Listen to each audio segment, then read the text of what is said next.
दूर से एक अजीब सा आदमी अपने डॉग के साथ उनकी तरफ चला आ रहा है। टॉम देखता है कि वह आदमी घायल है, इसलिए टॉम ने उसकी मदद करनी चाहिए। वो पानी की बोतल लेकर उसके पास जाता है। इस आदमी ने टॉम का पानी पीने के बाद उसका शुक्रिया अदा करने के बजाय उल्टा उस पर अटैक कर लेता है और ये चीज दूर खड़ी जूली भी देख लेती है। तो आदमी अपने पास पड़े हुए चाकू से टॉम पर हमला करके उसकी जान ले लेता है। उसके बाद वो आदमी जूली की तरफ बढ़ता है। अब अपने हस्बैंड को तो वो नहीं बचा पाई, लेकिन जल्दी से वो बोट के अंदर जाती है और कैबिन में अपने दोनों बच्चों को लॉक कर देती है। उसके बाद वो केसी को एक फ्लेयर गन देती है और कहती है कि इसका यूज तब करना जब हम बहुत ही मुश्किल हालत में हों। अब ये बात कर ही रहे थे कि वह आदमी उनकी बोट तक भी पहुंच जाता है और उससे बचने के लिए जूली बाथरूम के अंदर चली जाती है। अब यहाँ पर वो किलर उनकी बोट पर सर्च करना शुरू कर देता है और जैसे ही उसे यहाँ खाना मिलता है वह खाना शुरू कर देता है। वह खाने पर ऐसा टूट पड़ता है जैसे वह पिछले कई दिन से भूखा हो। खाना खाने के बाद जब वह जूली को ढूंढने लगता है, उसके बाद वह सीधा कैबिन की तरफ जाता है, लेकिन वहां जाकर उसे पता चलता है कि जहां से आवाज आ रही थी वहां कोई भी नहीं है। दरअसल जूली बोट में हुए छेद से निकलकर यहां से बाहर निकल चुकी थी, लेकिन उस आदमी का जो डॉग होता है वह जूली को देख लेता है और जूली पर भौंकने लग जाता है। अब मजबूरी में जूली को उस डॉग को चुप कराने के लिए उसे मारना पड़ता है और वह खुद बोट के नीचे छुप जाती है। हालांकि वैसे तो वह उस किलर को नहीं मिल पाती, लेकिन जब वह बाहर झांक कर अपने डॉग को मरा देखता है तो वह समझ जाता है कि जूली बोट से बाहर है। अब जैसे ही वह उसे पकड़ने के लिए बोट से नीचे उतरा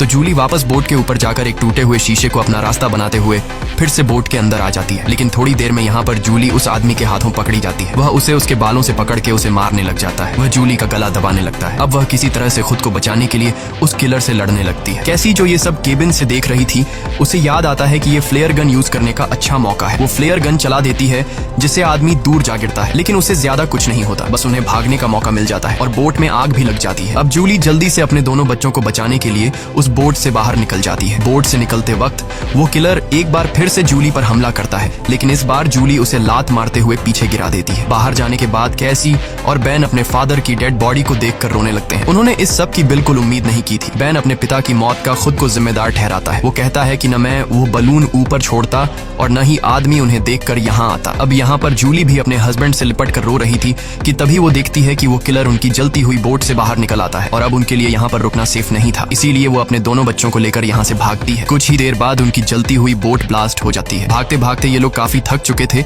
इसलिए ये एक पहाड़ी के पीछे आराम करने के लिए रुक जाते हैं, क्योंकि उन्हें लग रहा था कि शायद इस किलर ने यहाँ उनका पीछा छोड़ दिया है। बेन यहाँ पर भी रो रहा था। कैसी उसे हौसला देते हुए पीने के लिए साफ पानी देती है, लेकिन बेन पानी पीने से भी इनकार कर देता है। जूली अपने बेटे को समझाती है कि इसमें तुम्हारी कोई गलती नहीं, वो तो तुमने मदद के लिए बलून हवा में उछाले थे। तभी जूली ने देखा कि वो किलर अभी भी उनके पीछे आ रहा है। अब तीनों जल्दी से किलर से बचने के लिए भागना शुरू कर देते हैं। भागते भागते ये लोग बहुत थक चुके थे, लेकिन जब भी ये पीछे मुड़कर देखते हैं तो वो किलर उनके पीछे ही आ रहा होता था। अब ये लोग रुकते नहीं, लगातार भागते रहते हैं और एक ऐसी जगह पहुंच जाते हैं जहां पर जहरीला पानी मौजूद था। यहां से जाते वक्त उन्हें कुछ भी हो सकता था, लेकिन जूली अपने बच्चों को यहीं से गुजरने का हुक्म देती है। जहरीले एसिड से गुजरने के बाद उनकी हालत काफी खराब हो गई थी और जूली को एहसास हुआ कि बेन डिहाइड्रेट हो चुका है। उनके पास पानी की कुछ आखिरी बूंदें थीं जो उन्होंने बेन को दी, लेकिन इतने थोड़े पानी से उसकी प्यास नहीं बुझी। अब यहाँ पर कैसी हिम्मत हार चुकी थी। वो कहती है हम सब जिस तरफ बढ़ रहे हैं शायद वहाँ पर सबमरीन होगी भी या नहीं, लेकिन जूली उसे डांटती है कि चुप करो और जो मैं कह रही हूँ वैसा ही करो। हम लोग आगे बढ़ेंगे और मुझे पता है कि मैं तुम्हें बचा लूंगी। जूली के कहने पर वो लोग फिर से चलना शुरू करते हैं और आगे बढ़ने पर उन्हें एक प्लेन दिखाई देता है जो सालों पहले तबाह होकर समुद्र में गिर गया होगा। ये लोग प्लेन के अंदर छिप जाते हैं और जूली एक आखिरी बार अपनी फैमिली फोटो देखती है जो उन्होंने कल रात ली थी। उस फोटो को देखकर सभी लोग टॉम को याद करते हैं। इन तीनों को यकीन नहीं हो रहा था कि एक ही दिन में उनके साथ क्या से क्या नहीं हुआ। अब रात काफी हो चुकी थी और ये लोग थक भी चुके थे। कैसी और बेन सो चुके थे। तभी किसी की आवाज से केसी की आंख खुल जाती है। वो बाहर देखने आती है तो देखती है कि वही किलर उनके पीछे आ रहा है। अब इन तीनों को इस किलर से हर हाल में जान छुड़ानी थी, इसीलिए कैसी उसी जगह पर बैठकर सोने का नाटक करती है। किलर समझता है कि वो सो रही है और जैसे ही वो अटैक करने आता है जूली मौका पाकर पीछे से वार करती है। इस बार जूली बहुत गुस्से में थी। वो उस पर इतने हमले करती है कि उसकी जान ले लेती है। आखिरकार उनका ये खतरा टल जाता है और जूली सुकून की नींद सो जाती है।